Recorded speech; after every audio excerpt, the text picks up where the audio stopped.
Welcome to my channel. ¿Dónde estás, incompetente sinvergüenza? Las 20 personas que invité ya llegaron y la comida no está preparada. El grito de Angela atravesó la sala como un trueno en medio de la Nochebuena. 20 rostros se giraron hacia mí al mismo tiempo. 20 pares de ojos clavados en Aurora Godínez, una mujer de 69 años que sostenía una bandeja de aperitivos con las manos temblorosas, parada en la entrada de su propia sala, en su propia casa, siendo humillada por su propia hija delante de extraños que apenas conocía. Mi hija me señalaba con el dedo índice, su rostro deformado por una furia que parecía alimentarse de cada segundo que pasaba. Su voz rebotaba contra las paredes de esa casa que yo había construido ladrillo a ladrillo junto a mi difunto esposo Roberto. Esa casa donde la crié. Esa casa donde le di todo lo que jamás tuve. Las conversaciones se cortaron de golpe. Las copas de vino quedaron suspendidas a medio camino. Las sonrisas navideñas se congelaron en muecas incómodas. Nadie sabía dónde mirar. Algunos desviaron la vista hacia el árbol decorado. Otros fingieron revisar sus teléfonos. Una mujer tosió nerviosamente. Pero todos habían escuchado. Todos habían sido testigos. Incompetente sinvergüenza.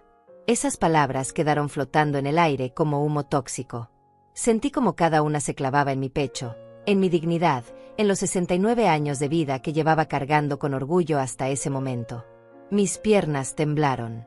Las lágrimas comenzaron a quemarme los ojos, pero las contuve. No iba a llorar. No delante de todos ellos. No le iba a dar ese gusto a Angela. Guillermo, mi yerno, estaba parado junto a ella con los brazos cruzados y esa sonrisa de satisfacción que tanto me revolvía el estómago. Como si estuviera disfrutando el espectáculo. Como si mi humillación fuera el mejor regalo de Navidad que podía recibir. Mamá, si no puedes con algo tan simple como preparar una cena, deberías decirlo antes de arruinarle la noche a todos. La voz de Angela ahora era fría, calculada, perfectamente modulada para sonar razonable delante de las visitas. Pero yo conocía ese tono. Era el que usaba cuando quería hundirte sin que nadie más lo notara. Era el que perfeccionó en sus años como abogada, ese tono que te hacía sentir culpable de crímenes que jamás cometiste. Yo quería gritar. Quería recordarle a toda esa sala llena de desconocidos que había estado cocinando desde las 5 de la mañana. Que llevaba 14 horas de pie con mis rodillas artríticas protestando a cada paso. Que había preparado entradas, plato principal, guarniciones, postres, todo sola, todo con mis propias manos cansadas, mientras ella se arreglaba el cabello y se ponía ese vestido rojo que probablemente costaba más de $500. Quería preguntarle delante de todos si recordaba quién le pagó cada semestre de la universidad. Quién vendió sus joyas de matrimonio para comprarle los libros de derecho. Quien trabajó doble turno limpiando oficinas para que ella pudiera tener la mejor educación posible. Pero no dije nada. Bajé la mirada como había aprendido a hacer en estos últimos 3 años. Tragué el nudo que se formaba en mi garganta. Apreté la bandeja con tanta fuerza que mis nudillos se pusieron blancos.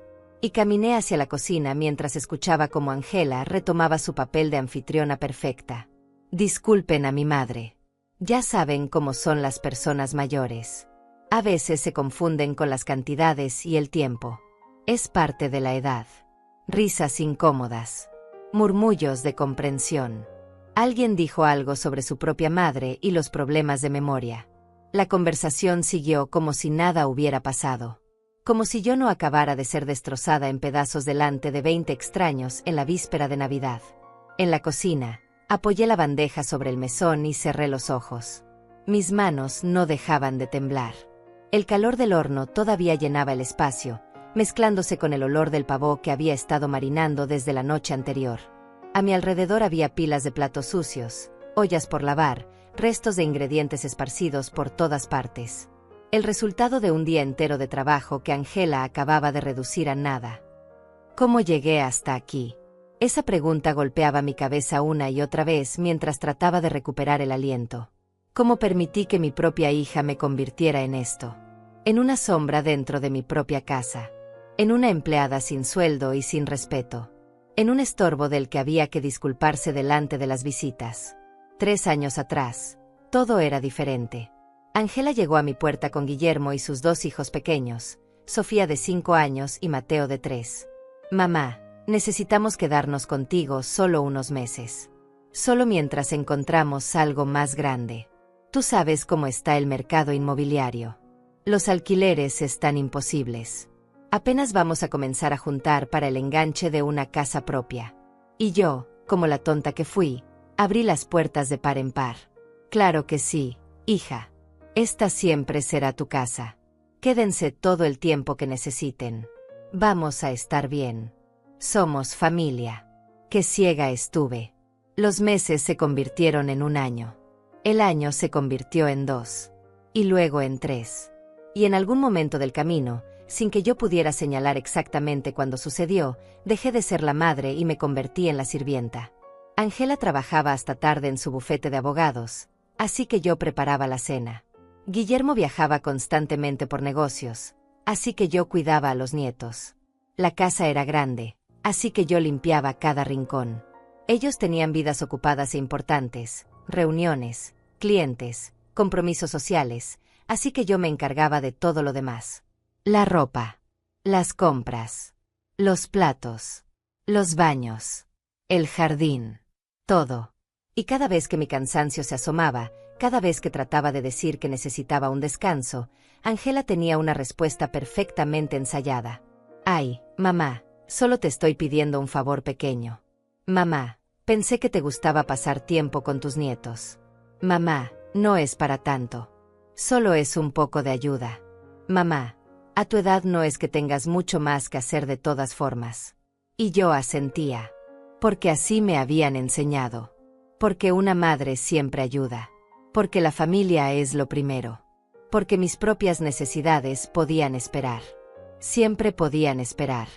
Abrí los ojos y miré alrededor de la cocina. El reloj marcaba las 9 de la noche. Llevaba 16 horas trabajando sin parar. Mis pies me dolían tanto que apenas podía mantenerme de pie. Mi espalda gritaba con cada movimiento. Pero todavía faltaba servir el plato principal, limpiar la segunda tanda de platos, preparar el café, cortar el postre. Escuché risas desde la sala. La voz de Ángela dominaba la conversación, contando alguna anécdota del bufete donde trabajaba, probablemente exagerando sus logros como siempre hacía. Los invitados reían en los momentos correctos, hacían preguntas admiradas en los momentos precisos. Nadie preguntaba por mí. Nadie venía a ver si necesitaba ayuda. Incompetente sinvergüenza. Esas palabras seguían rebotando en mi cabeza. Me pregunté si alguno de esos 20 invitados sabía la verdad. Si sabían que yo había estado despierta desde antes del amanecer. Si sabían que había preparado todo lo que estaban comiendo con mis propias manos. Si les importaba siquiera. Probablemente no. Para ellos, yo era solo la madre anciana de Ángela. La señora mayor que vivía en la casa. Parte del mobiliario. Tan invisible como el papel tapiz de las paredes. Tomé un trapo y comencé a limpiar el mesón mecánicamente. Mis manos se movían por pura costumbre mientras mi mente vagaba hacia lugares que prefería no visitar. Recordé cuando Ángela era pequeña.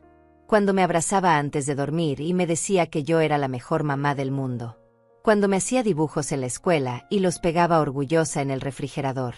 Cuando lloraba en mis brazos después de una pesadilla y yo la mecía hasta que volvía a dormirse. ¿En qué momento esa niña se convirtió en esta mujer? ¿En qué momento el amor se transformó en desprecio? El sonido de pasos interrumpió mis pensamientos. Ángela entró a la cocina con su teléfono en la mano. Ni siquiera me miró a los ojos. El pavo ya debería estar en la mesa. La gente está esperando. No sé qué haces aquí parada sin hacer nada. Sin hacer nada. Miré las montañas de platos sucios, el horno todavía caliente, mis manos arrugadas y manchadas de grasa. Sin hacer nada. Ya voy, susurré. Ángela salió de la cocina sin agregar nada más. Ni gracias. Ni disculpas por haberme gritado delante de 20 personas. Nada. Solo el clic de sus tacones alejándose por el pasillo. Saqué el pavo del horno. Pesaba casi 20 libras y mis brazos protestaron al levantarlo. Lo coloqué en la bandeja de servir que había heredado de mi madre, esa bandeja de plata que sobrevivió a 3 generaciones y que ahora Ángela usaba para sus fiestas como si siempre hubiera sido suya. Mientras decoraba el pavo con las guarniciones, escuché la voz de Guillermo desde la sala. Hablaba sobre inversiones, sobre propiedades, sobre el crecimiento del mercado inmobiliario. Su voz tenía ese tono de autoridad falsa que tanto me molestaba, como si supiera más que todos los demás sobre cualquier tema. De hecho, acabamos de cerrar un negocio excelente. Una propiedad en una zona privilegiada. Todavía estamos viendo los detalles finales, pero va a ser una inversión brillante. No sé por qué, pero esas palabras me produjeron un escalofrío en la espalda. Algo en su tono. Algo en la forma como Angela se rió después, esa risa que conocía demasiado bien. Sacudí la cabeza. Estaba siendo paranoica. El cansancio me estaba jugando malas pasadas. Cargué la bandeja y caminé hacia el comedor. 20 rostros se iluminaron al ver el pavo dorado y perfectamente cocido. Hubo aplausos. Hubo exclamaciones de admiración. Alguien dijo que se veía delicioso. Otro comentó sobre lo bien presentado que estaba. Angela sonrió como si ella hubiera hecho todo el trabajo. Mamá ayudó un poco con la preparación, dijo con esa falsa humildad que perfeccionó para las audiencias. Pero ustedes saben, yo supervisé cada detalle para asegurarme de que quedara perfecto. Ayudé un poco. Supervisó cada detalle. Coloqué la bandeja en el centro de la mesa y regresé a la cocina sin decir palabra. Nadie me detuvo. Nadie me dio las gracias. Era como si fuera un fantasma que apareció solo para dejar la comida y desaparecer de nuevo. En la cocina, me senté finalmente en una de las sillas. Mis piernas ya no podían sostenerme ni un segundo más. Cerré los ojos y dejé que las lágrimas finalmente rodaran por mis mejillas. Lágrimas silenciosas. Lágrimas de agotamiento. Lágrimas de humillación. Lágrimas de una mujer que ya no reconocía su propia vida. ¿Cómo había permitido que esto sucediera? Pero en el fondo, yo sabía la respuesta. Había sucedido poco a poco. Tan lentamente que no lo noté hasta que fue demasiado tarde. Un favor aquí. Una petición allá. Una crítica disfrazada de sugerencia. Un comentario hiriente envuelto en preocupación. Y yo, siempre yo, aceptando, aguantando, tragándome las palabras, creyendo que así era como debía ser. Porque era mi hija. Porque era familia. Porque las madres siempre sacrifican todo. Pero esa noche, mientras escuchaba las risas desde el comedor, las risas de gente que comía la comida que yo preparé en la casa que yo construí, algo dentro de mí comenzó a romperse. Una grieta pequeña, casi imperceptible, pero estaba ahí. Y aunque todavía no lo sabía, esa grieta iba a convertirse en un terremoto que cambiaría todo. La mañana siguiente llegó demasiado pronto. Abrí los ojos cuando el sol apenas comenzaba a filtrarse por la ventana de mi habitación, ese cuarto pequeño en la parte trasera de la casa que antes era mi estudio de costura y ahora era mi refugio. Angela y Guillermo ocupaban la habitación principal, la que Roberto y yo compartimos durante 30 años de matrimonio. Ellos necesitaban más espacio, dijeron. Ellos tenían que trabajar desde casa a veces y requerían un lugar tranquilo. Yo entendía, por supuesto. Siempre entendía. Me levanté con el cuerpo adolorido. Cada músculo protestaba por las 16 horas del día anterior. Mis rodillas crujieron al ponerme de pie. Mis manos todavía tenían marcas rojas de tanto lavar platos con agua caliente. Pero no había tiempo para quejas. Los niños se despertarían pronto y necesitarían desayuno. Angela tenía una reunión importante a las 9. Guillermo viajaría a mediodía. La casa no se limpiaba sola. Caminé descalza hacia la cocina, pasando por la sala donde todavía quedaban rastros de la fiesta de anoche. Vasos sucios sobre las mesas. Servilletas arrugadas en el sofá. Migajas por todas partes. Nadie había levantado ni un solo plato antes de irse a dormir. Por supuesto que no. Para eso estaba yo. Preparé café y comencé a recoger. Mis movimientos eran automáticos, mecánicos, el resultado de 3 años haciendo exactamente lo mismo cada mañana. Recoge, limpia, ordena. Borra cualquier evidencia de que otras personas viven aquí. Haz que todo luzca perfecto para cuando ellos se levanten. Escuché pasos en el piso de arriba. El agua de la ducha comenzó a correr. Angela ya estaba despierta.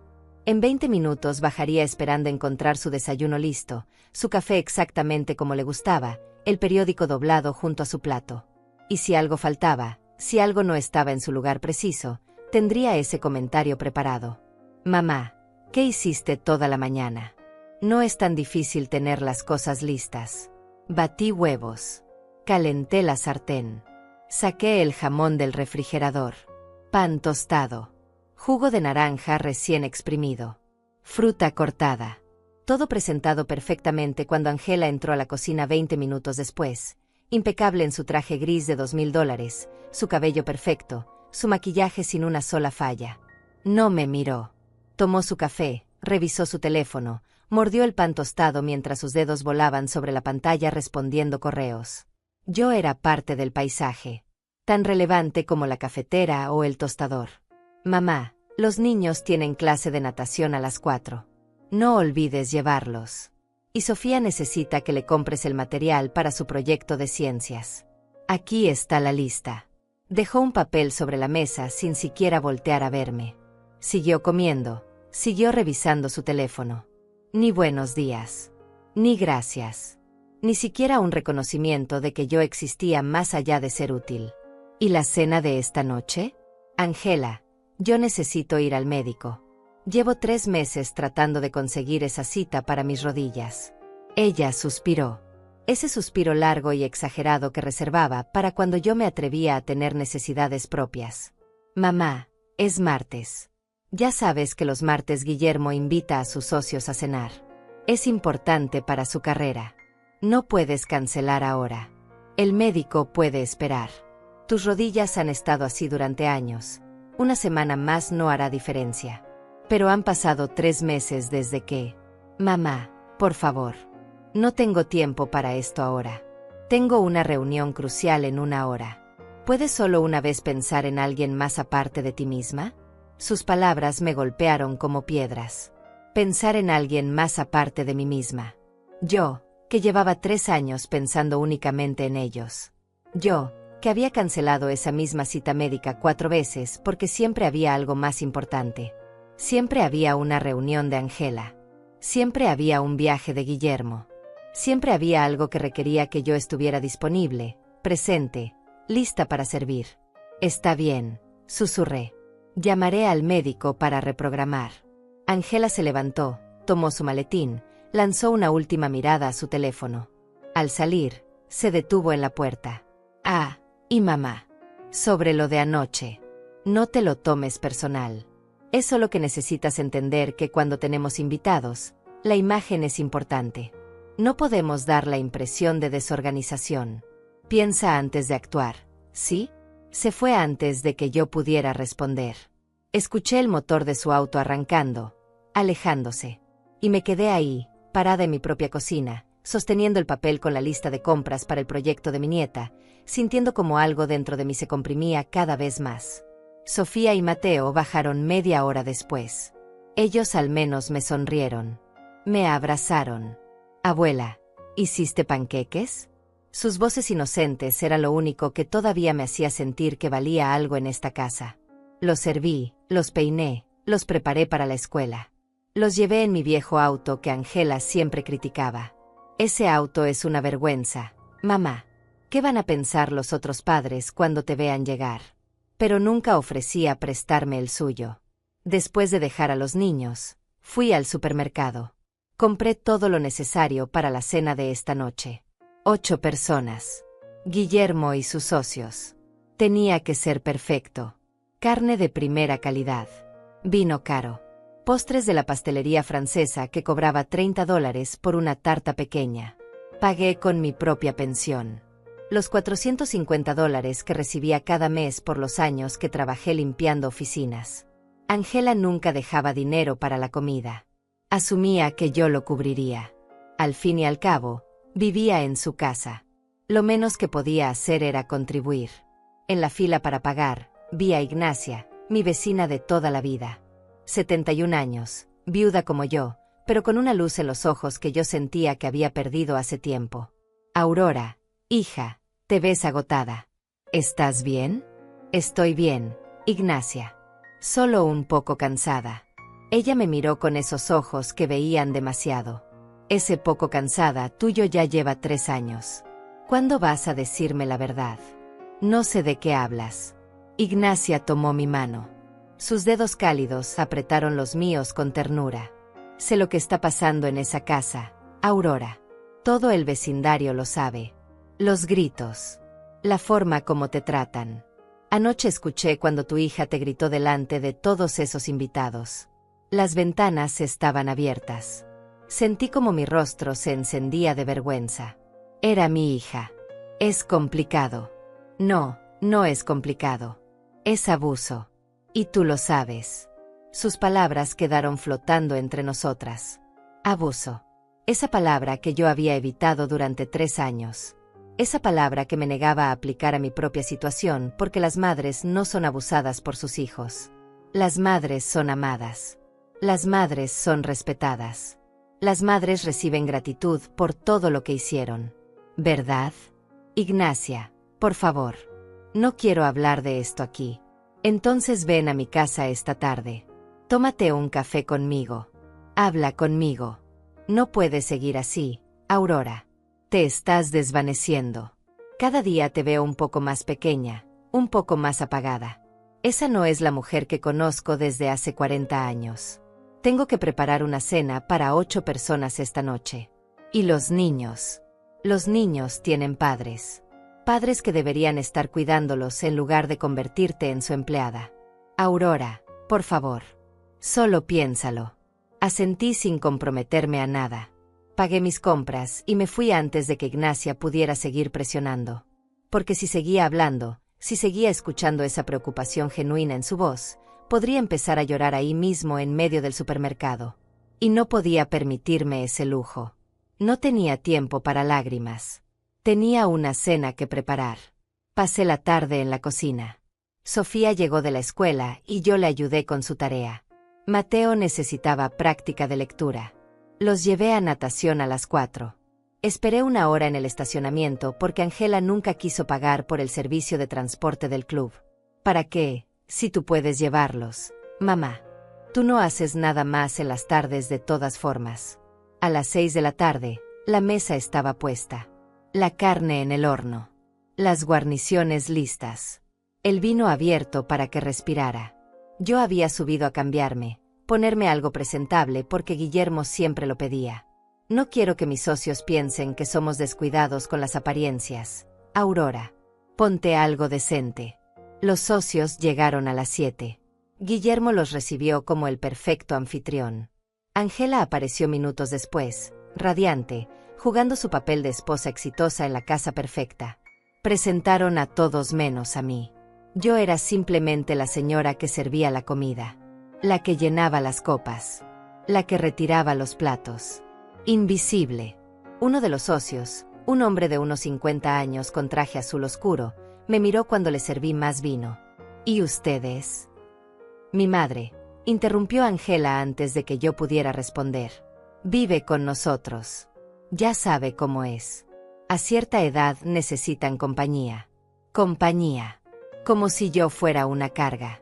Como si ellos me estuvieran haciendo un favor al permitirme vivir en mi propia casa. Ah, qué generosos son ustedes, respondió el socio. No todos tienen la paciencia de cuidar a sus padres ancianos. Paciencia. Cuidar. Ancianos. Cada palabra era una bofetada disfrazada de cumplido. Pero Ángela sonrió, aceptó el elogio, asintió con falsa modestia. Es lo que hacen las familias, ¿verdad? Cuidarse unos a otros. Me retiré a la cocina. Mis manos temblaban mientras lavaba los primeros platos. Escuchaba risas desde el comedor. Conversaciones sobre negocios, inversiones, propiedades. La voz de Guillermo dominaba, presumiendo sobre su último proyecto. Estamos por cerrar un negocio importante. Una propiedad con mucho potencial. Solo faltan algunos detalles legales, pero dentro de poco será nuestra. Nuestra. Esa palabra otra vez. El mismo tono de la noche anterior. Y otra vez ese escalofrío recorrió mi espalda. Terminé de lavar los platos mientras ellos tomaban postre en la sala. Nadie vino a ver si necesitaba ayuda. Nadie preguntó si yo había comido. De hecho, no lo había hecho. No había tiempo. Y ahora ya no quedaba nada. Los 8 invitados se habían terminado toda la comida que preparé.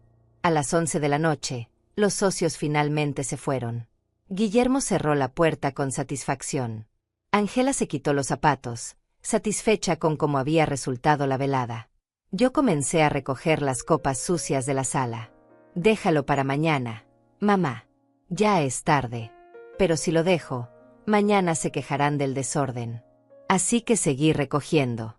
Ellos subieron las escaleras hacia la habitación principal, la que fue mía. Los escuché reírse de algo. Escuché cerrarse la puerta. Y yo seguí limpiando en silencio, en mi propia sala, como una empleada fantasma en una casa que ya no sentía mía.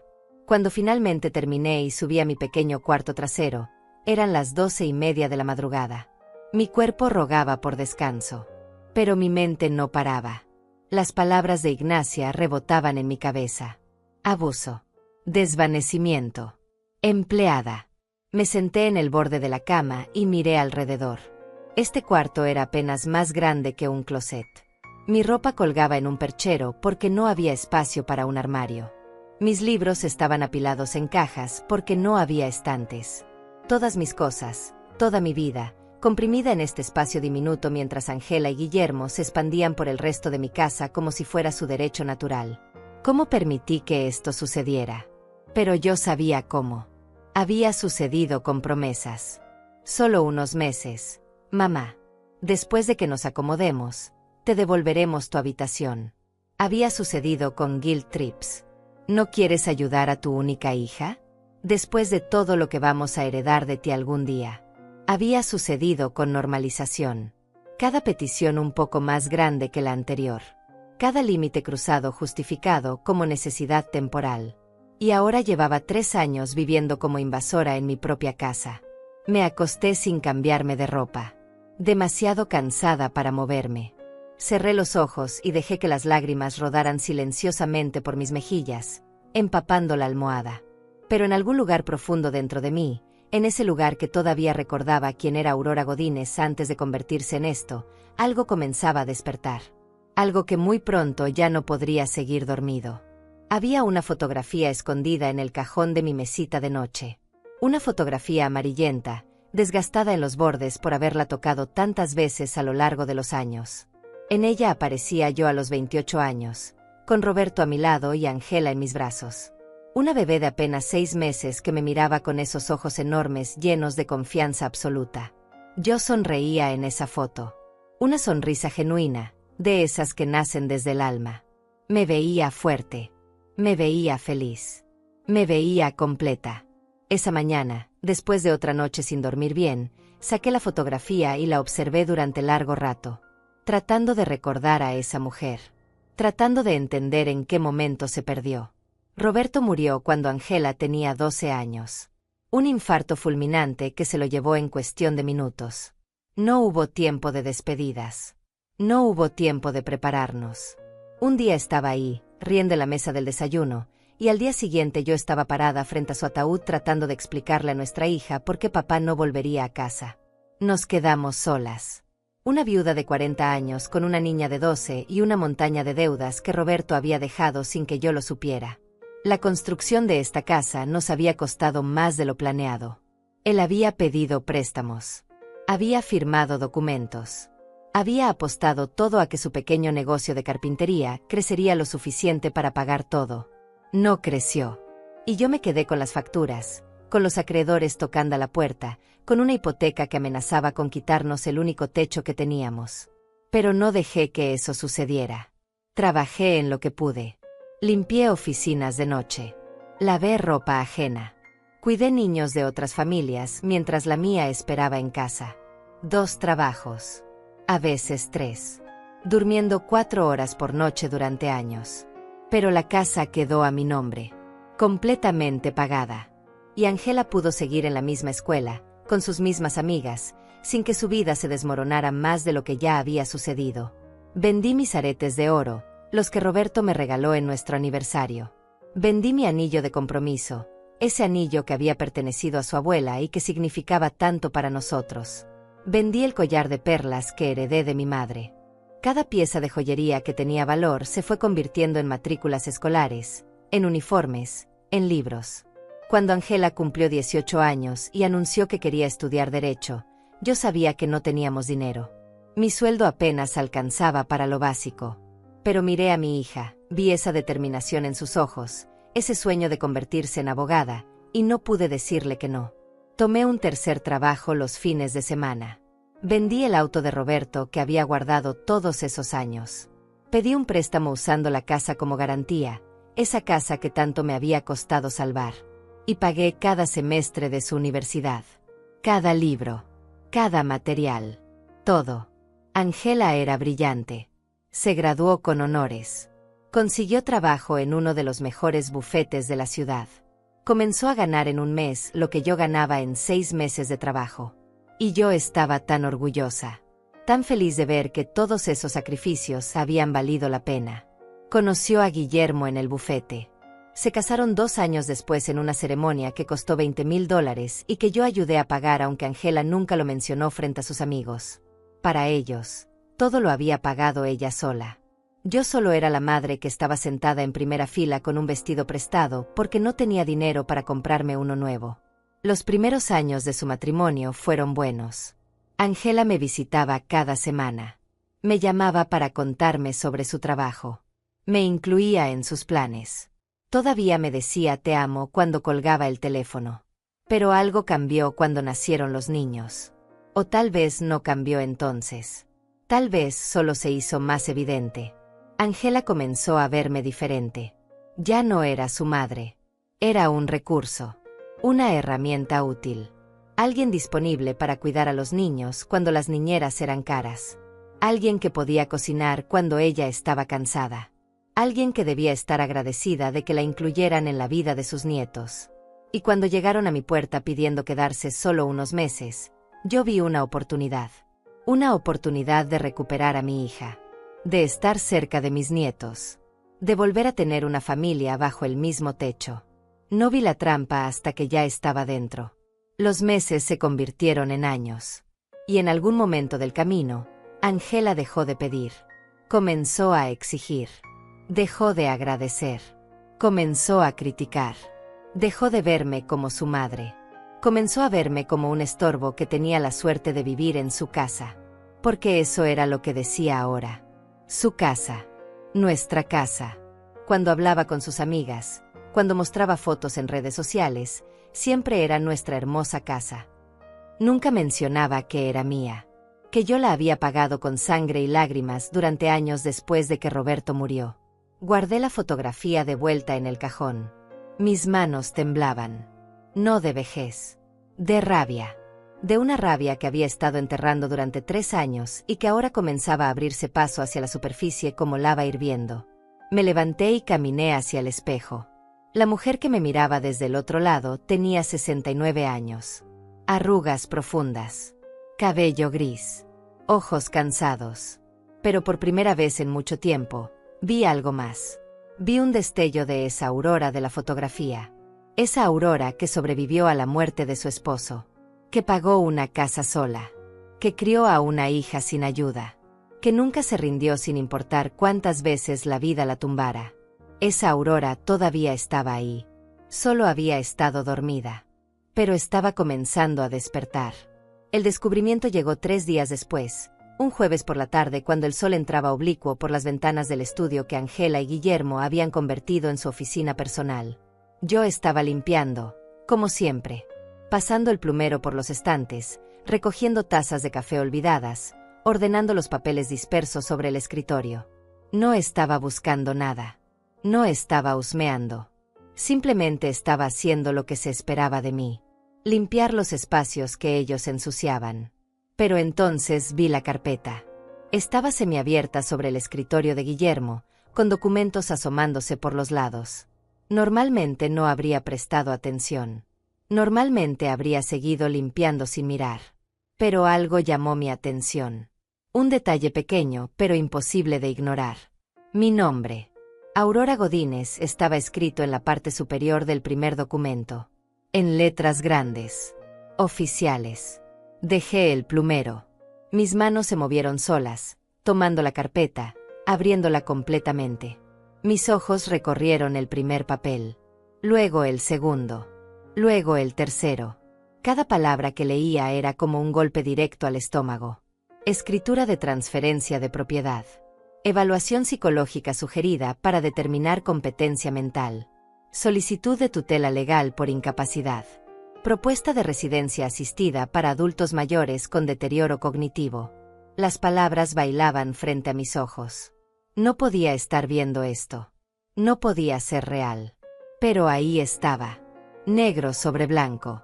Un plan completo, detallado, meticulosamente preparado. Un plan para declararme incompetente. Para quitarme mi casa. Para encerrarme en un asilo. Mis piernas dejaron de sostenerme. Me dejé caer en la silla del escritorio, todavía sosteniendo los documentos con manos que temblaban tanto que apenas podía leer. Pero seguí leyendo. Necesitaba ver todo. Necesitaba entender la magnitud de lo que estaban planeando. Había cotizaciones de 3 residencias diferentes. La más barata costaba $2.500 al mes. La más cara, $4.000. Todas describían sus excelentes instalaciones para pacientes con demencia senil. Había evaluaciones financieras detallando el valor de mi casa. $320.000 según el estimado más reciente. Había borradores de documentos legales transfiriendo la propiedad a nombre de Ángela Godínez de Márquez. Y había algo más. Algo que hizo que el aire abandonara completamente mis pulmones. Mensajes impresos. Conversaciones de WhatsApp entre Ángela y Guillermo. Ya hablé con el doctor Méndez. Dice que con los síntomas que le describí puede hacer una evaluación que sugiera deterioro cognitivo. ¿Está segura de que funcionará? Confía en mí. He manejado casos así antes. Una vez que tengamos la declaración médica, el resto es simple trámite legal. ¿Y si se resiste? No lo hará. Está demasiado agotada. Demasiado confundida. Ni siquiera entenderá lo que está firmando hasta que sea demasiado tarde. Eres brillante, amor. En 6 meses esta casa será oficialmente nuestra. Lo sé. Y ella estará en un lugar donde la cuiden apropiadamente. Es lo mejor para todos. ¿Te sientes mal por ella? ¿Por qué debería? Le estamos haciendo un favor. A su edad, vivir sola es peligroso. Y nosotros necesitamos el espacio. Los niños están creciendo. Merecen habitaciones más grandes. Esta casa siempre debió ser nuestra de todas formas. Dejé caer los papeles. Las lágrimas comenzaron a rodar por mis mejillas sin que pudiera detenerlas. No eran lágrimas de tristeza. Eran de algo mucho más profundo. De traición. De horror absoluto. De una herida que cortaba hasta el hueso. Mi propia hija. Mi única hija. La niña que cargué en mi vientre. La niña que amamanté. La niña a la que le canté cada noche hasta que se durmiera. La niña por la que vendí cada objeto de valor que tenía.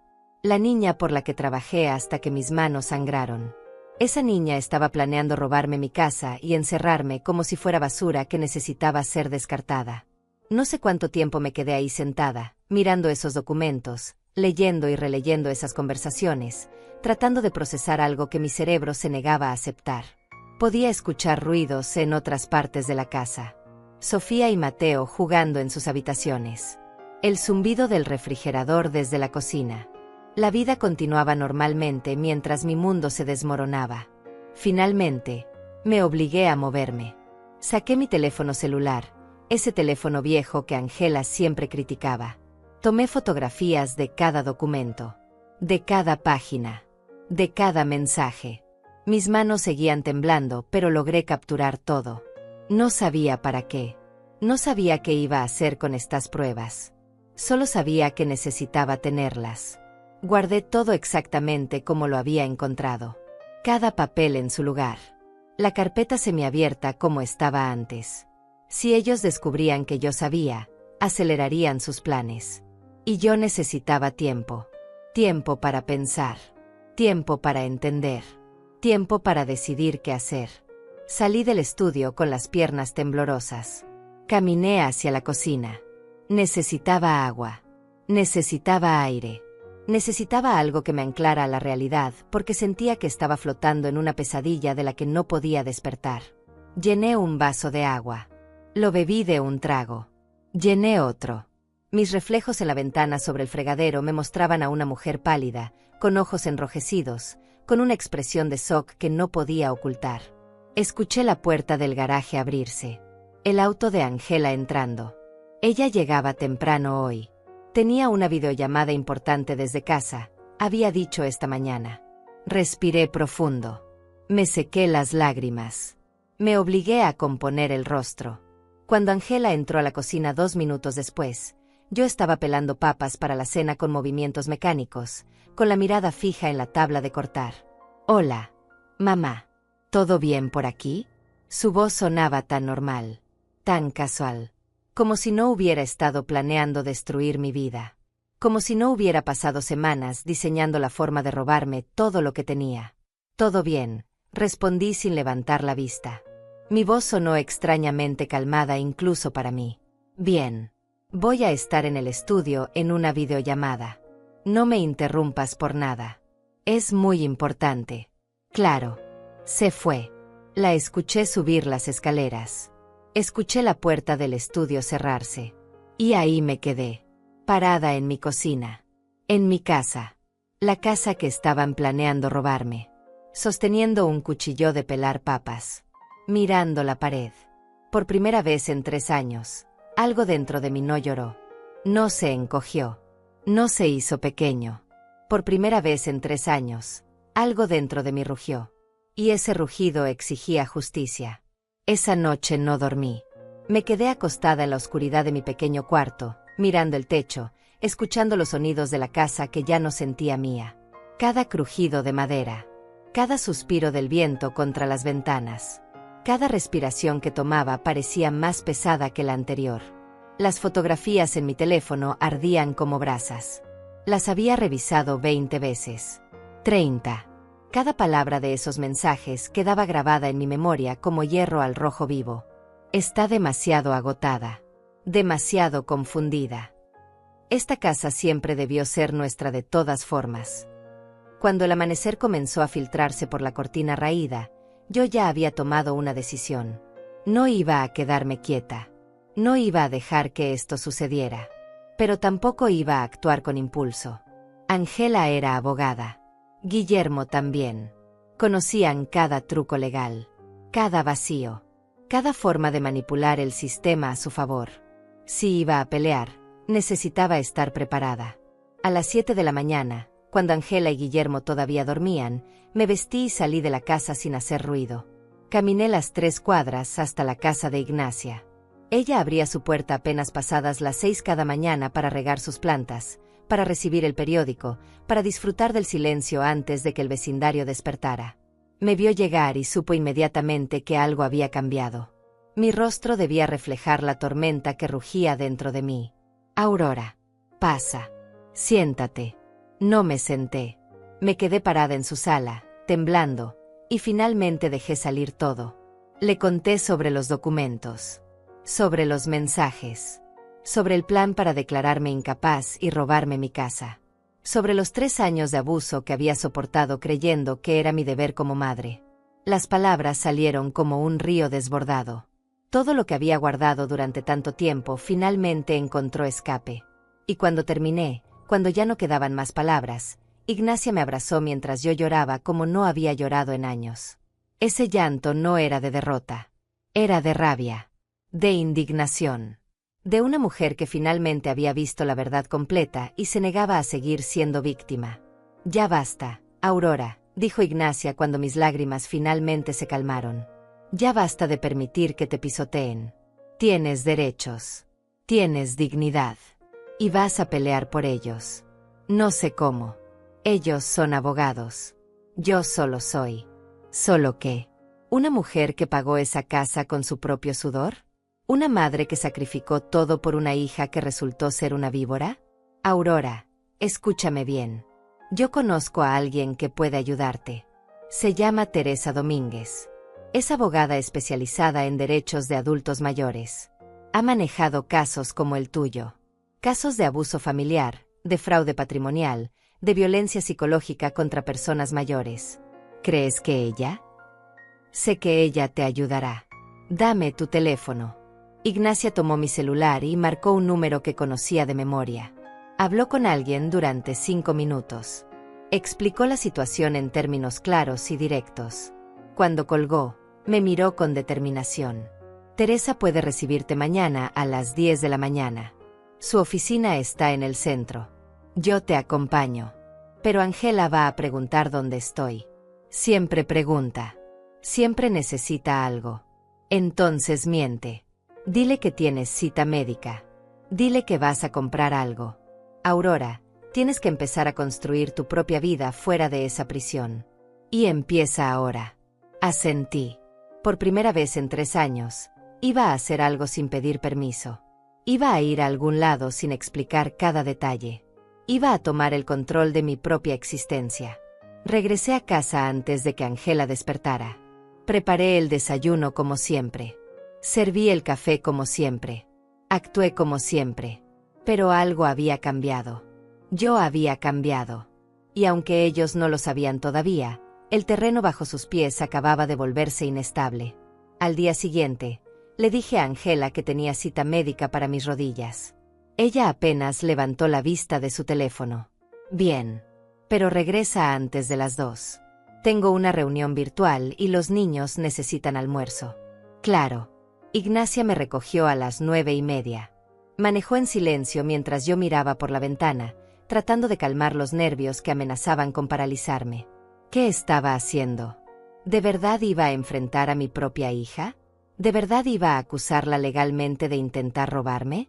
Sí, porque ya no se trataba solo de la casa. Se trataba de mi dignidad, de mi derecho a vivir los años que me quedaban con respeto y paz, de no permitir que me encerraran como basura inservible. La oficina de Teresa Domínguez estaba en un edificio modesto pero profesional. Ella nos recibió personalmente. Una mujer de unos 38 años, con ojos inteligentes y una presencia que inspiraba confianza inmediata. Señora Godínez, siéntese por favor. Cuénteme todo. Y lo hice. Le mostré las fotografías de los documentos. Le mostré los mensajes. Le conté sobre los 3 años de abuso sistemático. Sobre las humillaciones. Sobre el trabajo sin descanso. Sobre cómo me habían convertido en empleada dentro de mi propia casa. Teresa escuchó todo sin interrumpir. Tomó notas. Revisó cada fotografía con atención profesional. Cuando terminé, se reclinó en su silla y me miró directamente a los ojos. Señora Aurora, lo que su hija y su yerno están planeando hacer es un delito. Se llama fraude patrimonial agravado. Y lo que han estado haciéndole durante estos 3 años es violencia psicológica y abuso económico contra persona mayor. Ambos son delitos federales con consecuencias serias. ¿Puedo detenerlos? No solo puede. Va a detenerlos. Y va a recuperar el control total de su vida y su propiedad. Pero necesito que confíe en mí y que siga cada paso que le indique. ¿Puede hacer eso? Miré a Ignacia. Ella asintió con una sonrisa alentadora. Luego miré a Teresa. Esta mujer joven que no me conocía, pero que estaba dispuesta a pelear por mis derechos. Puedo. Perfecto. Entonces empecemos. Teresa sacó una libreta y comenzó a escribir. Un plan de acción. Paso a paso. Metódico. Legal. Irrefutable. Y por primera vez en 3 años, sentí algo que había olvidado por completo. Esperanza. Los siguientes 10 días fueron los más extraños de mi vida. Por fuera, todo seguía igual. Preparaba desayunos. Limpiaba habitaciones. Cuidaba a los niños. Soportaba los comentarios despectivos de Ángela y las miradas de superioridad de Guillermo. Pero por dentro, algo había cambiado radicalmente. Yo había cambiado. Teresa me había dado instrucciones precisas. Primero, necesitaba documentar todo. Cada abuso. Cada humillación. Cada vez que me trataban como empleada. Así que comencé a grabar conversaciones con mi teléfono escondido en el bolsillo de mi delantal. Comencé a tomar fotografías de la lista interminable de tareas que Ángela me dejaba cada mañana. Comencé a guardar los recibos de todo lo que pagaba con mi propia pensión para mantener la casa funcionando. Segundo, Teresa había iniciado los trámites legales para blindar mi propiedad. Fuimos al registro público. Actualizamos la escritura. Pusimos candados legales que impedían cualquier transferencia sin mi presencia física y la verificación de un notario independiente. Ángela y Guillermo podían tener todos los documentos falsos que quisieran, pero sin mi firma real verificada, no valían nada. Tercero, Teresa contactó a la Fiscalía especializada en delitos contra adultos mayores. Les entregó copias de todo. Los mensajes, los documentos fraudulentos, las grabaciones de los abusos. Abrieron una investigación preliminar. Discreta, silenciosa, pero oficial. Y cuarto, el paso que más me costó pero que Teresa insistió que era necesario, contacté a mi familia extendida. A los hermanos de Roberto que no veía desde el funeral. A mis propios primos que Ángela había alejado sistemáticamente de mi vida con excusas y cancelaciones constantes. Les conté todo. Les mostré las pruebas. Y para mi sorpresa, cada uno respondió con indignación y apoyo. Tía Aurora, ¿por qué no nos dijiste nada antes? Me preguntó Octavio, el hermano menor de Roberto, con lágrimas en los ojos cuando nos vimos en un café lejos de mi vecindario. Porque tenía vergüenza. Porque pensé que era mi culpa. Porque es mi hija y se supone que las madres aguantan todo. No, tía. Nadie tiene que aguantar abuso. Ni siquiera de su propia sangre. Especialmente no de su propia sangre. Octavio me abrazó. Me prometió que estaría presente cuando llegara el momento de confrontar a Ángela. Sus otros hermanos también. Mis primos también. De repente, yo no estaba sola.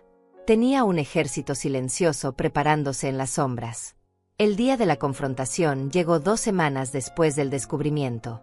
Era un domingo. Teresa había elegido ese día específicamente porque Ángela siempre organizaba almuerzos familiares los domingos para mantener las apariencias de familia perfecta. Pero este domingo sería diferente.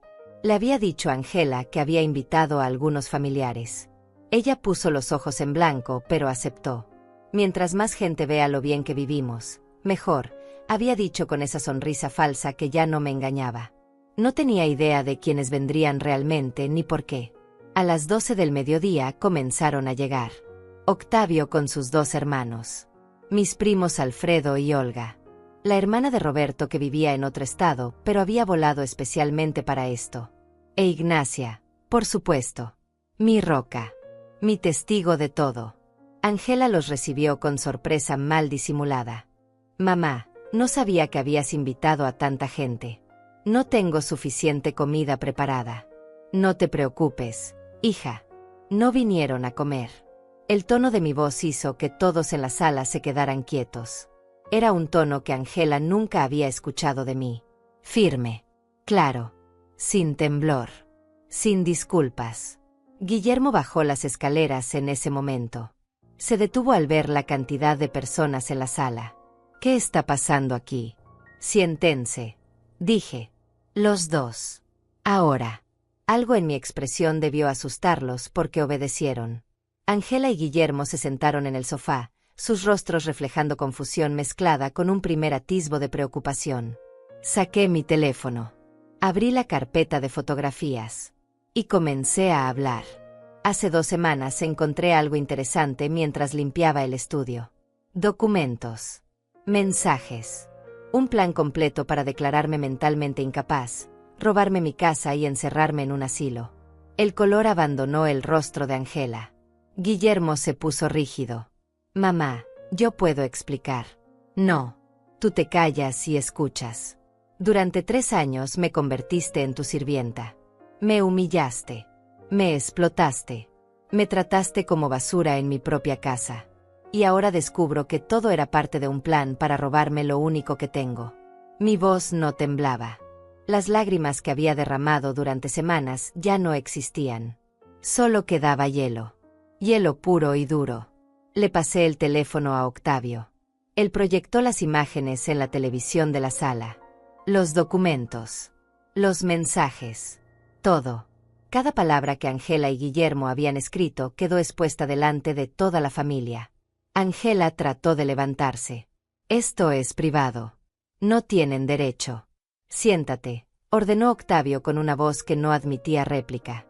Tú perdiste todos tus derechos cuando decidiste traicionar a tu madre. Durante 20 minutos, la familia leyó todo. Vi cómo sus expresiones pasaban de shock a disgusto a furia absoluta. Olga, mi prima que siempre había sido dulce y paciente, miraba a Angela como si estuviera viendo a un monstruo. ¿Cómo pudiste?, le preguntó con voz quebrada. Después de todo lo que ella hizo por ti. Después de que vendió hasta su anillo de bodas para pagar tu universidad. ¿Así le pagas? Angela intentó defenderse. Ustedes no entienden. Mamá está envejeciendo. Necesita cuidado profesional. Yo solo estaba tratando de robarle su casa, la interrumpió Alfredo. De encerrarla como si fuera basura. De quedarte con todo lo que ella construyó. No intentes pintarlo de otra forma. Guillermo finalmente habló. Miren, creo que hay un malentendido. Esos documentos eran solo exploratorios. Nunca tuvimos intención real de... Mentiroso, dije. La palabra salió de mi boca como una sentencia. Y tengo pruebas de cada palabra que acaban de decir. Todo está grabado. Todo está documentado. Y todo está en manos de las autoridades correspondientes. El silencio que siguió fue absoluto. Angela me miraba como si estuviera viendo a una desconocida. Y tenía razón. La mujer sumisa que había pisoteado durante 3 años ya no existía. Esta es mi casa, continué. Siempre ha sido mi casa. Y ustedes dos tienen exactamente una semana para encontrar otro lugar donde vivir. Si no se han ido para entonces, lo sacaré con ayuda de las autoridades. No puedes hacer esto, susurró Angela. Soy tu hija. Y yo soy tu madre. La madre que sacrificó todo por ti. La madre que trabajó 3 empleos para que tú pudieras estudiar. La madre que te dio todo lo que tenía. Y tú me pagaste con traición. Me puse de pie. La sala entera me miraba. Pero yo solo tenía ojos para Angela. Tienes una semana. Y si alguna vez intentas acercarte a esta propiedad después de eso, si intentas cualquier cosa legal contra mí, cada una de estas pruebas se hará pública. Tu reputación profesional quedará destruida. Tu membresía en el colegio de abogados será revocada. ¿Me entendiste? Angela no respondió. Solo miraba al suelo, su rostro una máscara de humillación y rabia contenida. Guillermo intentó una última vez. Aurora, seamos razonables. Podemos llegar a un acuerdo. El acuerdo es que se vayan de mi casa. No hay negociación. La familia comenzó a salir. Uno por uno me abrazaron. Me dijeron que estaban orgullosos. Que había hecho lo correcto. Que contara con ellos para lo que necesitara. Ignacia fue la última en irse. Me apretó la mano. Lo hiciste. Aurora. Recuperaste tu vida. Cuando la puerta se cerró, Angela y Guillermo seguían sentados en el sofá. Derrotados. Expuestos. Destruidos. Y yo me sentí más libre de lo que me había sentido en años. Los días siguientes fueron tensos como una cuerda a punto de romperse. Angela y Guillermo se encerraron en la habitación principal durante horas después de que todos se fueran. Los escuché discutir. Sus voces atravesaban las paredes, aunque no podía distinguir las palabras exactas. Pero el tono era inconfundible. Pánico. Rabia. Desesperación. Yo me mantuve firme. Dormí esa noche como no había dormido en años. Profundamente. Sin pesadillas. Sin ese nudo constante en el estómago. Por primera vez en 3 años, me sentía dueña de mi propia casa. Al día siguiente, Angela intentó el primer movimiento. Bajó a la cocina donde yo estaba preparando café, con los ojos hinchados de tanto llorar. Se veía pequeña, vulnerable, como la niña que solía correr a mis brazos cuando tenía miedo. Mamá, susurró. Tenemos que hablar. No hay nada que hablar. Tienen 6 días. Por favor. Déjame explicar. Todo se salió de control. Yo nunca quise lastimarte. Solo estaba preocupada por tu bienestar. La miré directamente a los ojos. ¿Preocupada por mi bienestar? ¿O preocupada por quedarte con mi casa? Mamá, lo siento. De verdad lo siento. Cometí errores terribles. Pero soy tu hija. Tu única hija. No puedes simplemente desecharme. Observé cómo las lágrimas rodaban por sus mejillas. Hace 3 años, esas lágrimas me habrían destruido. Me habrían hecho ceder. Me habrían convencido de que yo era la cruel, la mala, la que estaba rompiendo la familia. Pero ahora veía esas lágrimas por lo que eran. Manipulación. Un último intento desesperado de recuperar el control. Angela, durante 3 años me trataste peor que a una empleada. Me humillaste. Me explotaste. Planeaste robarme todo lo que tengo y encerrarme como si fuera basura. Y ahora que hay consecuencias, vienes con lágrimas. No, ya no funciona. Pero los niños. Piensa en Sofía y Mateo. Ellos te aman. Los vas a separar de su abuela. Esa fue su jugada más baja. Usar a mis nietos como escudo. Mis manos temblaron al sostener la taza de café, pero mantuve la voz firme. Los niños podrán visitarme cuando quieran. Pero tú y Guillermo no vivirán más bajo este techo. Esa decisión no cambiará. Angela se irguió. El dolor en su rostro se transformó en algo más oscuro. En furia apenas contenida. Está bien. Si así quieres las cosas. Pero te arrepentirás. Vas a terminar sola, amargada, sin familia. Y cuando realmente necesites ayuda, nadie estará ahí. Prefiero estar sola que abusada. Salió de la cocina con pasos furiosos. 10 minutos después escuché su auto arrancando, las llantas chirriando contra el pavimento. Se había ido dejando a los niños dormidos arriba. Ni siquiera había preparado su desayuno. Porque yo siempre estaba ahí para hacerlo. Pero esta vez, cuando Sofía y Mateo bajaron buscando a su madre, tuve que explicarles que mamá había salido. Les preparé panqueques.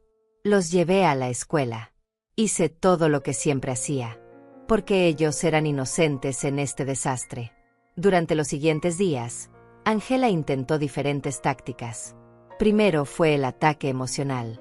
Luego vino la culpa. Me acusó de ser egoísta, de romper la familia, de no entender lo duro que era su vida profesional. Cuando eso no funcionó, intentó el chantaje. Amenazó con no dejarme ver a los nietos nunca más. Amenazó con esparcir rumores de que yo estaba senil y peligrosa. Cada amenaza la grabé. Cada mensaje de texto lo guardé. Teresa me había advertido que esto sucedería. Las personas manipuladoras siempre escalan cuando pierden el control. Guillermo tomó un enfoque diferente. Intentó negociar. Me ofreció dinero para que les permitiera quedarse 6 meses más. Luego 3 meses. Luego 1. Yo rechacé cada oferta. No se trataba de tiempo. Se trataba de que mi casa volviera a ser mía. El 5.º día, Angela apareció con un abogado. Un hombre en traje gris que claramente le debía favores. Intentaron intimidarme con lenguaje legal, con amenazas de demandas por desalojo ilegal, por incumplimiento de acuerdos verbales de vivienda familiar. Saqué mi teléfono y llamé a Teresa. Ella llegó en 40 minutos con toda la documentación que necesitábamos. El abogado de Angela revisó los papeles y su expresión cambió gradualmente de confianza a incomodidad. Cuando leyó sobre la investigación fiscal en curso, cuando vio los candados legales en la propiedad, cuando entendió que cada amenaza estaba siendo documentada para agregar cargos adicionales, se disculpó y se fue. Angela no volvió a intentarlo con abogados. El 6.º día, encontré a Guillermo empacando en la habitación principal. Trabajaba en silencio, doblando ropa, metiendo objetos en cajas. No me miró cuando entré. ¿Dónde van a ir?, pregunté. No por curiosidad genuina, sino porque necesitaba saber por los niños. Rentamos un departamento. Pequeño. 2 habitaciones. Es lo que podemos pagar por ahora. Asentí. Guillermo se detuvo, mirando una fotografía enmarcada de su boda con Angela. La dejó boca abajo sobre la cómoda. Usted ganó, Aurora. Espero que esté feliz. No se trata de ganar o perder. Se trata de dignidad. Dignidad, repitió con amargura. Destruyó la relación con su única hija por dignidad. Mi hija destruyó esa relación cuando decidió tratarme como basura. Yo solo me defendí. No dijo nada más. Siguió empacando. Yo salí de la habitación que pronto volvería a ser mía. La noche del 6.º día, Angela me buscó una última vez. Era tarde. Los niños dormían. Guillermo estaba terminando de empacar el auto con las primeras cajas. Ella entró a la cocina donde yo estaba tomando té, y se sentó frente a mí. No había lágrimas esta vez. No había manipulación.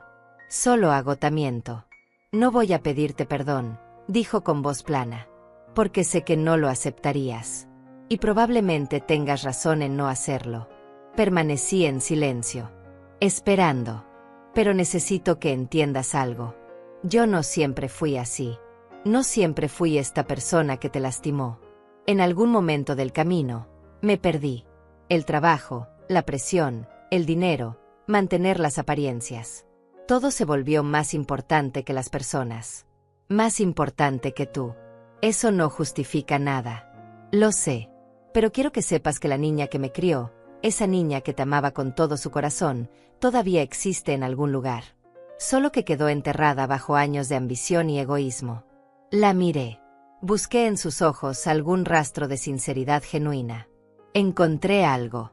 Pequeño. Apenas visible. Pero estaba ahí. Un destello de la hija que alguna vez tuve. Tal vez algún día puedas encontrar a esa niña de nuevo, dije suavemente. Pero no será aquí. No será a mi costa. Necesitas irte y reconstruirte lejos de mí. Lo sé. Se levantó. Caminó hacia la puerta. Se detuvo sin voltear. Los niños van a extrañarte. Y yo a ellos. Pero pueden visitarme cuando quieran. La puerta siempre estará abierta para Sofía y Mateo. Solo para ellos.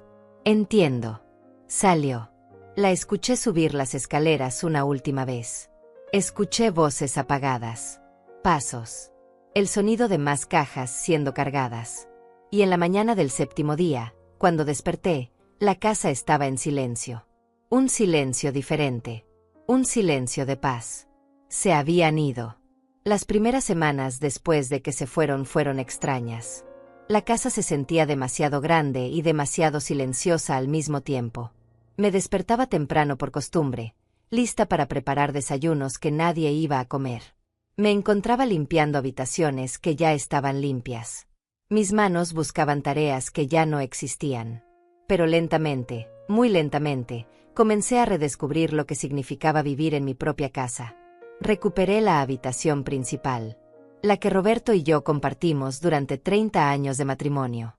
La que me habían quitado como si no significara nada. Pasé 2 días limpiando cada rincón, sacando todo rastro de Ángela y Guillermo. Cambié las sábanas. Moví los muebles de vuelta a como estaban antes. Colgué en la pared la fotografía de mi boda que había estado guardada en una caja durante 3 años. La primera noche que dormí ahí, lloré. Pero no de tristeza. De alivio. De liberación. De volver a sentirme dueña de mi propio espacio. Teresa continuó manejando los aspectos legales. La investigación fiscal avanzaba. Aunque Ángela y Guillermo se habían ido, las consecuencias de sus acciones lo seguían. El Colegio de Abogados había abierto una investigación ética contra ambos por intento de fraude contra un familiar vulnerable. Sus reputaciones profesionales estaban bajo escrutinio público. No sentí satisfacción con eso. Solo sentí que la justicia estaba funcionando como debía. Ignacia venía a visitarme casi todos los días. Tomábamos café en la sala, esa sala que ahora podía disfrutar sin sentir que estaba invadiendo el espacio de alguien más. Me ayudó a pintar las paredes. Elegimos colores claros, alegres, que llenaban los espacios de luz. Amarillo suave en la cocina. Beige cálido en la sala. Lavanda pálido en mi habitación. Estás renaciendo, me dijo Ignacia una tarde mientras pintábamos juntas. Recuperando la vida que te robaron. Tenía razón. Cada pared pintada era un acto de recuperación. Cada mueble reubicado era una declaración de independencia. Cada decisión que tomaba sin tener que pedir permiso o justificarme era un paso hacia la aurora que había sido antes de convertirme en sombra. Octavio y sus hermanos venían los fines de semana. Me ayudaron a reparar cosas que llevaban años rotas. La manija de la puerta trasera. El grifo de la cocina que goteaba. El jardín que había descuidado por falta de tiempo y energía. Trabajábamos juntos, conversábamos, reíamos. Recuperé una familia que Ángela había mantenido alejada sistemáticamente. Un mes después de que se fueran, recibí una llamada de Sofía. Abuela, te extraño. ¿Puedo ir a visitarte? El corazón se me comprimió. Claro que sí, mi amor. Cuando quieras. ¿Mamá dice que tú no quieres vernos? Eso no es verdad, Sofía. Yo siempre quiero verlos a ti y a Mateo. Pueden venir cuando quieran. Siempre. Hubo silencio del otro lado. Luego escuché la voz de Ángela en el fondo, diciendo algo que no pude distinguir. Sofía susurró rápidamente. Tengo que colgar, abuela. Te amo. La llamada se cortó. Me quedé sosteniendo el teléfono, sintiendo como la tristeza me apretaba el pecho. Ángela estaba usando a los niños. Manipulándolos. Poniéndolos en medio de algo que ellos no tenían por qué cargar. Llamé a Teresa. Ella me aseguró que teníamos derechos de visita legales como abuelas y Ángela intentaba bloquear el contacto completamente. Esperemos a ver qué pasa, me aconsejó. A veces las cosas se resuelven solas cuando las personas tienen tiempo de procesar. 2 semanas después, Ángela apareció en mi puerta. No había avisado. Simplemente tocó el timbre un sábado por la tarde. Cuando abrí, encontré a Sofía y Mateo parados junto a ella, con sus pequeñas mochilas. Necesito que los cuides hoy, dijo Ángela sin mirarme a los ojos. Guillermo y yo tenemos compromisos que no podemos cancelar. ¿Y esto es un favor que me estás pidiendo o una orden? Algo cruzó su rostro. Algo parecido a vergüenza. Es un favor. Por favor. Era la primera vez en años que la escuchaba usar esa palabra conmigo. Por favor. Está bien. ¿A qué hora los recoges? A las 6. Los niños corrieron hacia mí con abrazos. Ángela se quedó parada en el umbral, incómoda, sin saber qué hacer o decir. Finalmente solo asintió y se fue. Pasé el día con mis nietos. Les preparé galletas. Jugamos en el jardín que ahora lucía hermoso gracias al trabajo de Octavio. Les leí cuentos. Les di todo el amor que había estado conteniendo durante un mes. Cuando Ángela regresó a las 6, los niños no querían irse. Abuela, ¿podemos quedarnos a dormir?, preguntó Mateo. Eso depende de tu mamá, respondí mirando a Ángela. Ella vaciló. Luego asintió lentamente. Está bien. Los recojo mañana después del almuerzo. Esa noche, mientras metía a Sofía y Mateo en la cama de la habitación de invitados, Sofía me preguntó, abuela, ¿por qué ya no viven aquí? Porque a veces las personas necesitan su propio espacio. Pero eso no significa que dejemos de amarnos. ¿Mamá está enojada contigo? Mamá y yo estamos resolviendo cosas. Pero eso no tiene nada que ver con ustedes. Los amo siempre, sin importar qué. Sofía se acurrucó contra mí. Yo también te amo, abuela. Los días comenzaron a convertirse en semanas. Ángela empezó a traer a los niños con más frecuencia. Nunca se quedaba. Nunca entraba más allá de la puerta. Pero había algo diferente en ella. Algo más suave. Más quebrado. Como si la vida fuera de mi casa le estuviera enseñando lecciones que yo nunca pude enseñarle. Un día, 2 meses después de que se fueran, Ángela me preguntó si podíamos hablar. Nada más. Solo hablar. Nos sentamos en el jardín. Ella miraba las flores que Ignacia y yo habíamos plantado. El silencio entre nosotras ya no era cómodo, pero tampoco era hostil. El departamento es pequeño, dijo finalmente. Los niños comparten habitación. Guillermo está trabajando el doble porque perdimos varios clientes cuando salió la investigación. Yo estoy en terapia. La miré sorprendida. ¿Terapia? Mi terapeuta dice que tengo patrones de comportamiento tóxicos heredados de años de priorizar el éxito sobre las relaciones. Dice que convertí a las personas en herramientas para lograr mis objetivos, incluyéndote a ti. ¿Y qué opinas tú de eso? Creo que tiene razón. Creo que me convertí en alguien horrible y no me di cuenta hasta que perdí todo. No perdiste todo, Ángela. Perdiste el control sobre mí. Pero nunca tuviste que perderme. Elegiste perderme cuando decidiste tratarme como basura. Lo sé. Y no espero tu perdón. Solo quiero que sepas que estoy tratando de cambiar. De verdad. No respondí inmediatamente. Observé a esta mujer que era mi hija, pero que se había convertido en una extraña. Y busqué en mi corazón qué sentía realmente. No te perdono todavía, dije finalmente. Tal vez nunca lo haga completamente. Pero te creo cuando dices que estás tratando de cambiar. Y eso es algo. ¿Es suficiente? Por ahora, sí. Ángela asintió. Se levantó para irse. En la puerta, se giró una última vez. Gracias por cuidar a los niños. Por no usar esto contra mí. Por ser mejor persona de lo que yo fui contigo. No lo hago por ti. Lo hago por ellos. Y por mí. Lo sé. Se fue. Y yo me quedé en mi jardín, en mi casa, en mi vida recuperada, sintiendo algo que no había sentido en mucho tiempo. Paz. No perdón. No todavía. Pero sí paz. Y por ahora, eso era más que suficiente. 6 meses pasaron como agua entre los dedos. 6 meses de reconstrucción. De redescubrimiento. De aprender nuevamente quién era Aurora Godínez cuando nadie le decía qué hacer, qué sentir, cómo vivir. La casa se había transformado completamente. Ya no era ese espacio tenso y frío donde caminaba de puntillas para no molestar. Ahora era mía en cada rincón. Las paredes pintadas en colores que elegí. Los muebles acomodados como me gustaba. El jardín floreciendo con plantas que Ignacia y yo cuidábamos cada mañana. Comencé a hacer cosas que había olvidado que disfrutaba. Me inscribí en un taller de costura en el centro comunitario. Retomé la lectura, esos libros que siempre quise leer pero nunca tenía tiempo. Ignacia me convenció de ir con ella a clases de baile los jueves por la tarde. Baile para mayores, decía el cartel. Yo me reía pensando que a mis 69 años todavía podía aprender pasos nuevos. Teresa cerró finalmente el caso legal. Ángela y Guillermo habían aceptado un acuerdo. Suspensión temporal de sus licencias profesionales. Servicio comunitario. Multas considerables. Pero no cárcel. Yo no quería eso. No quería destruirlos. Solo quería protegerme. La relación con Ángela seguía siendo complicada. No nos habíamos reconciliado. Probablemente nunca volveríamos a tener lo que tuvimos cuando ella era niña. Pero habíamos encontrado un equilibrio frágil.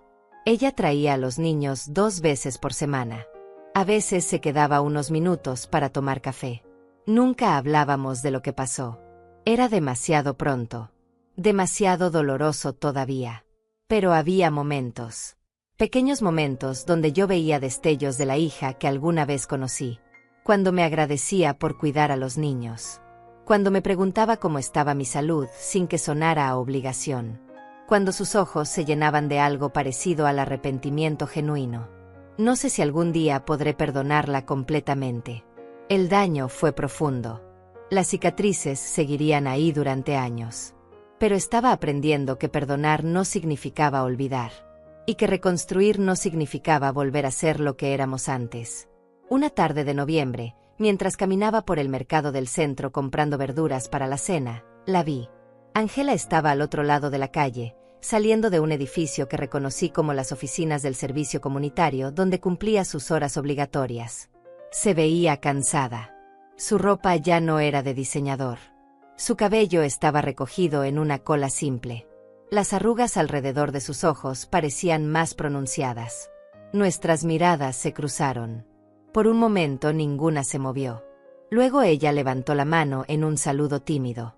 Yo asentí. No sonreí. Pero tampoco aparté la mirada con hostilidad. Ella siguió su camino. Yo seguí el mío. Y entendí algo importante en ese momento. Ella estaba pagando sus consecuencias. Estaba aprendiendo lecciones que la vida le estaba enseñando de la forma más dura posible. No era mi trabajo castigarla más. Tampoco era mi trabajo rescatarla. Mi trabajo era simplemente vivir mi propia vida con dignidad. Esa noche, mientras cenaba en mi mesa, en mi cocina, rodeada del silencio pacífico de mi hogar, pensé en todo el camino recorrido. Desde aquella Nochebuena, cuando Ángela me gritó delante de 20 personas, hasta este momento de paz absoluta. Había perdido a mi hija en muchos sentidos. Pero me había recuperado a mí misma. Y eso, descubrí, era mucho más valioso de lo que imaginé. El teléfono sonó. Era Sofía. Abuela, ¿mañana podemos hacer galletas otra vez? Por supuesto, mi amor. Ven después de la escuela. Te amo, abuela. Yo también te amo, preciosa. Colgué con una sonrisa. Los nietos seguían siendo el puente entre Angela y yo. Y tal vez eso era suficiente por ahora. Tal vez con el tiempo ese puente se fortalecería. O tal vez no. Pero ya no vivía mi vida en función de los tal vez. Me levanté y caminé hacia la ventana. El atardecer pintaba el cielo de naranjas y rosas. Ignacia estaba regando su jardín al otro lado de la cerca. Me vio y me saludó.